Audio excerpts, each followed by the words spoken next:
पंछी बोले हैं क्या पिया सुन ले चलो प्यास बढ़ती रहे प्यार होता।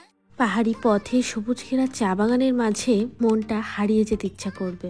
দার্জিলিং জেলার সুদৃশ্যতম চা বাগানগুলির সন্ধান মিলবে এই তাগদাতেই।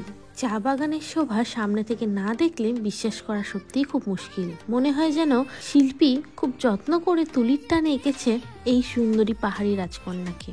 এইবারের কার্শিয়াং দার্জিলিং তাগদা ট্যুরের আজকে শেষ ভিডিও। আমার আগের ভিডিওগুলোতে তোমরা কিভাবে এসছি, কোথায় ছিলাম, সবকিছু ডিটেলস পেয়ে যাবে। সো এখনো না দেখে থাকলে ঝটপট দেখে নিও। এই ভিডিওতে তাগদা থেকে তাগদা তিনচুলের লামাহাটার সাইট সিন গুলো তোমাদেরকে দেখাবো।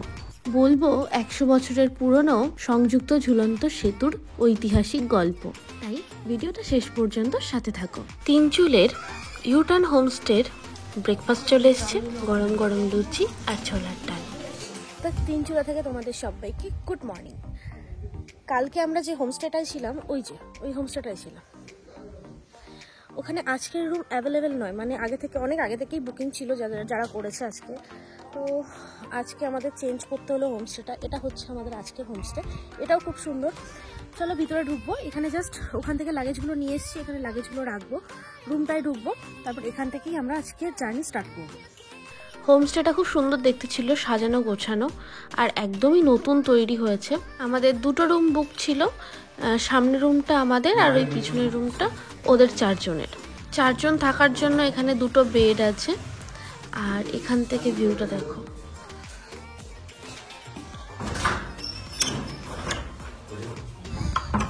জাস্ট ভিউটা দেখো, just like a wow, just wow view. আর এই হোমস্টের বাইরে থেকেই সোজা দেখা যাচ্ছে কাঞ্চনজঙ্ঘা। তখন কিন্তু অনেক বেলা হয়ে গেছে, তাও এত সুন্দর দেখা যাচ্ছে।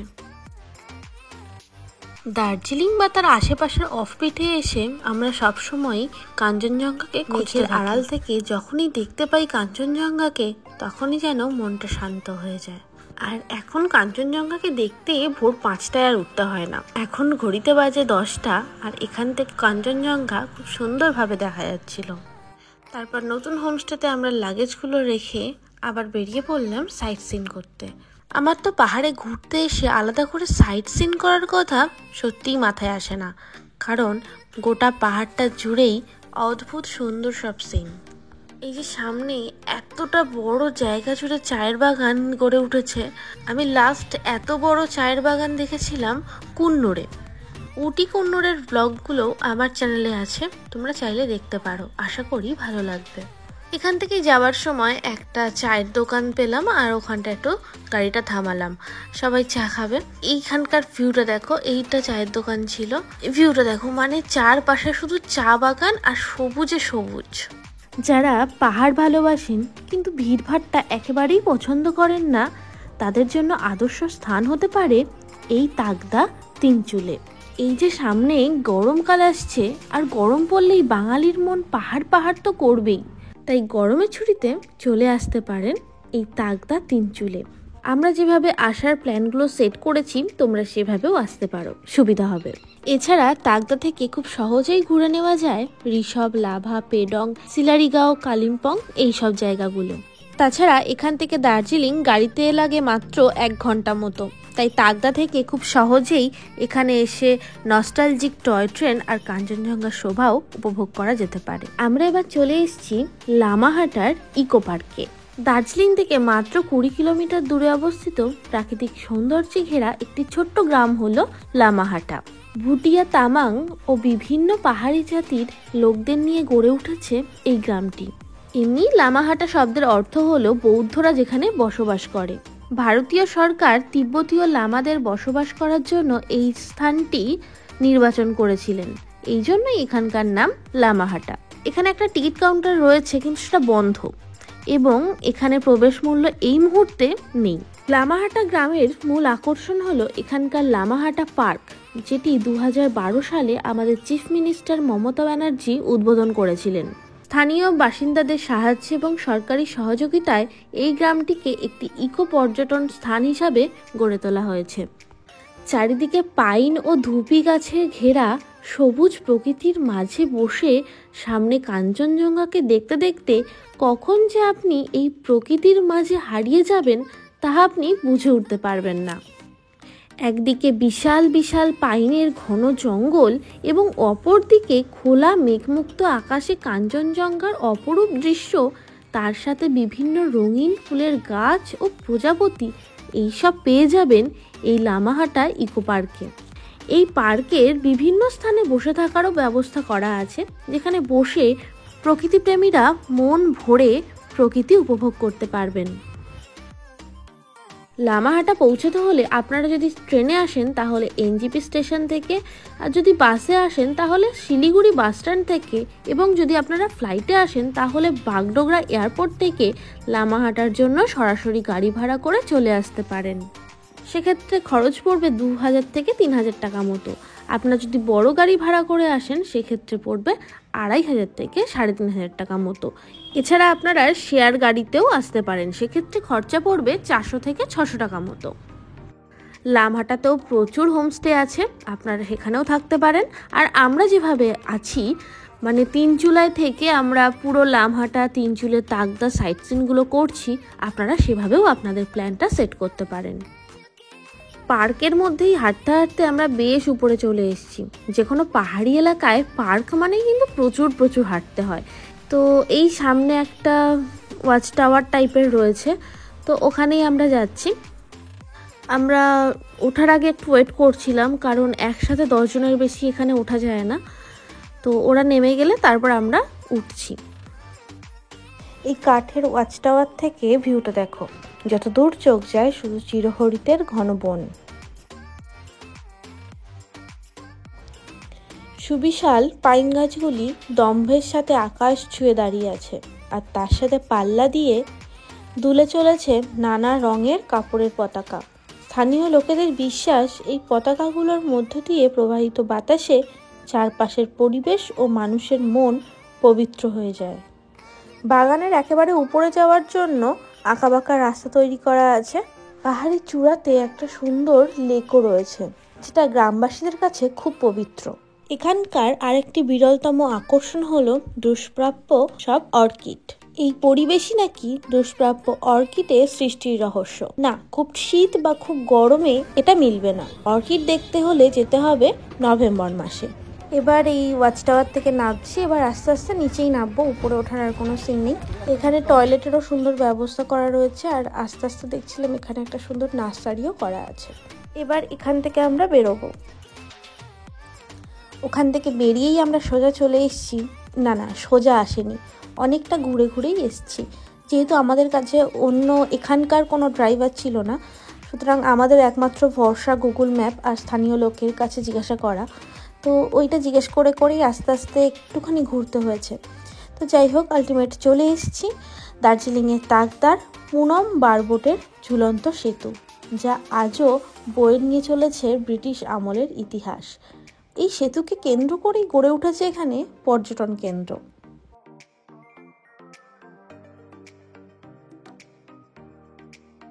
তোমরা কি ভাবছো এই ব্রিজটার কথাই বলছি? না, এটা তো নতুন তৈরি। চলো দেখাই তোমাদেরকে সেই ঝুলন্ত ব্রিজ। দার্জিলিংয়ে তো অনেকেই আসে, কিন্তু এমন একটি জায়গা যেটা অনেকের কাছেই বেশ অজানা। পাহাড়ে থাকা ঐতিহাসিক এই বারবোটের ঝুলন্ত সেতু দার্জিলিংয়ের অন্যতম আকর্ষণের জায়গা। দার্জিলিংয়ের তাকদার পুনম চা বাগান এলাকার ব্রিটিশ আমলে তৈরি এই বারবোটের ঝুলন্ত সেতু। এখন অবশ্য ওখানে যাওয়া যায় না, তার একটু পাশেই তৈরি হয়েছে কংক্রিটের ব্রিজ। সেই ব্রিজের পাশ দিয়েই এরকম একটা সিঁড়ি নেমে গেছে।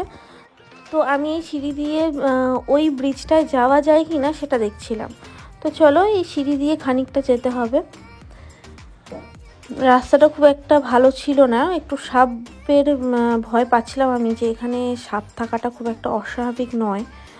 ওই যে একটা মন্দির রয়েছে, নতুন তৈরি হচ্ছিল মন্দির, তো ওই হ্যাঙ্গিং ব্রিজের কাছে পৌঁছানোর জন্য এই রাস্তাটাই আমরা পেলাম। এখান থেকে গিয়ে মন্দিরের পাশ দিয়ে আমরা পৌঁছাবো এই পুরনো হ্যাঙ্গিং ব্রিজটাতে।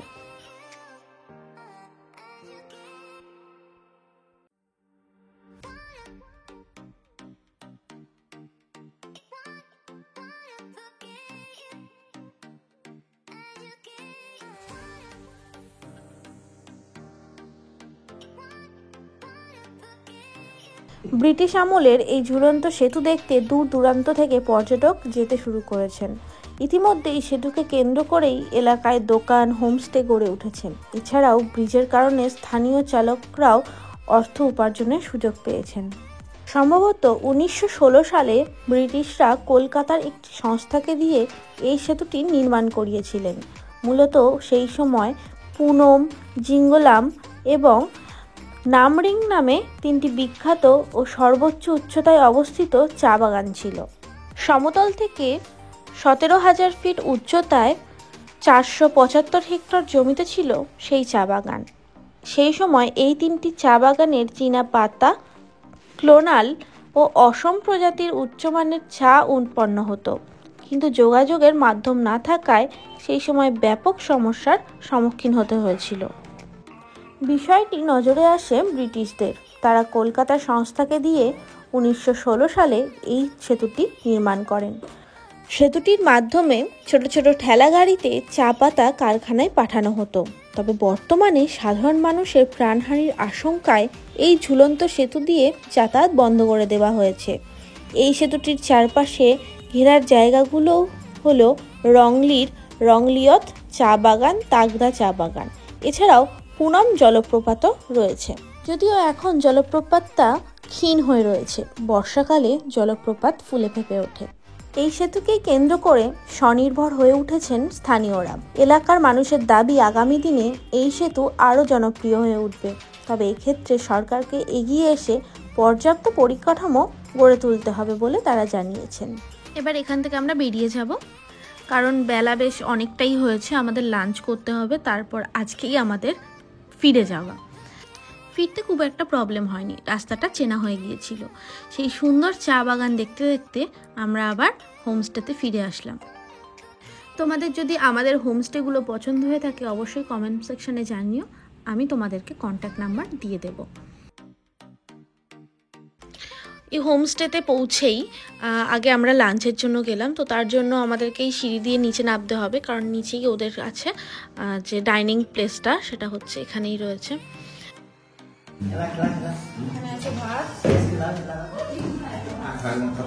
বাঁধাকপি তরকারি আছে, এখানে ডিমের কারি আছে, বাচ্চা সুন্দর করেছে নর্মাল চুলের, আর এখানে একটা চিঠি আছে, ডাল আছে, স্যালাড আছে, আর এটা হচ্ছে করলা ভাজা। খেয়ে দিয়ে উঠতে উঠতে আমাদের প্রায় বিকেল হয়ে গেছিল। তারপর একটু রেস্ট নিয়ে ব্যাগপত্র গুছিয়ে নিলাম। তারপর আমরা ডিনার করব, তারপর এবার বেরোবো। ডিনারে ছিল আমাদের রুটি, চিকেন আর ছিল স্যালাড। প্রচণ্ড ঠান্ডা থাকায় আমাদের খাওয়ার জলটুকুও হোমস্টে থেকে গরম করে দিয়েছিল। এই জন্য হোমস্টেগুলো আমার খুব ভালো লাগে, জড়িয়ে থাকে বাড়ির ভালোবাসা। এই যে আমাদের স্করপিও রেডি, আর আমরাও প্রায় রেডি। ব্যাগগুলো আমাদের গাড়িতে তোলা হচ্ছে। এবার আমরা এখান থেকে বেরোবো। রাতের পাহাড়। এবারের মতো তোমাকে টাটা। আমার ভিডিওগুলো তোমাদের কেমন লাগছে তোমরা অবশ্যই কমেন্ট সেকশনে জানিও, কারণ কমেন্ট বক্স তোমাদের জন্য সবসময় খোলা। আমার চ্যানেলে এই ভিডিওটা যদি তুমি প্রথম দেখে থাকো তাহলে সাবস্ক্রাইব করে আমার পাশে থাকো, আর যারা অলরেডি আছো তাদেরকে অনেক অনেক ধন্যবাদ। আজকের ভিডিও এবং এইবারের ট্যুরের লাস্ট ভিডিও এখানেই শেষ করছি। দেখা হচ্ছে অন্য কোনো দিন অন্য কোনো ভিডিও নিয়ে। ততক্ষণ পর্যন্ত টাটা।